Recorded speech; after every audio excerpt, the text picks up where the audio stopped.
రూపాయలు దొంగతనం చేస్తే అది జైలు, 10,000 కోట్లు దోచుకుంటే అది పదవి. ఎట్లనో చెప్తాను. దానికి అధికారం కావాలి అంటే నువ్వు నాయకుడు అయిపో. దానికి కూడా ఒక ప్రాసెస్ ఉంది. హామీలు ఇవ్వు, నెరవేర్చకు, దాన్ని మేనిఫెస్టో అంటారు. ప్రజల డబ్బు ఖర్చు పెట్టు, నీ ఫోటో అంటించు, దాన్ని అభివృద్ధి అంటారు. ఒక కులం ఒక మతం రెచ్చగొట్టు, ఓట్లు దండుకో, దాన్ని సెంటిమెంట్ అంటారు. ఎవడైనా ప్రశ్నిస్తే కేసు పెట్టు, దాన్ని శాంతి భద్రతలు అంటారు. 5 ఏళ్ళు ఏం చేయకు, ఎన్నికలప్పుడు మళ్ళీ వచ్చి కాళ్ళు మొక్కు, దాన్ని ప్రజాస్వామ్యం అంటారు. అన్నిటికంటే బెస్ట్ పార్ట్ ఏంటంటే ఏం తప్పు చేసినా అది గత ప్రభుత్వం వల్లే అని ఒక్క డైలాగ్ కొడితే చాలు, కేసు క్లోజ్. ఇదంతా మనం అలవాటు చేసుకున్నాం. ఇది ఒక్క పార్టీ కథ కాదు, ఎవ్వడు అధికారంలో ఉన్న ఇదే గైడ్ పనిచేస్తుంది. ఎందుకో తెలుసా?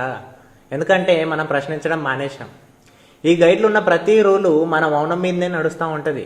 ఇప్పుడు నీ పని ఒకటే, ఈ గైడ్ నీకు నచ్చిందా అయితే షేర్ చేయి, నీ ఏరియా నాయకుడికి ట్యాగ్ చేయి, వాడి గైడ్ వాడికే చూపిస్తాం. కమెంట్లా నీ ఊరు రూల్ రాయి.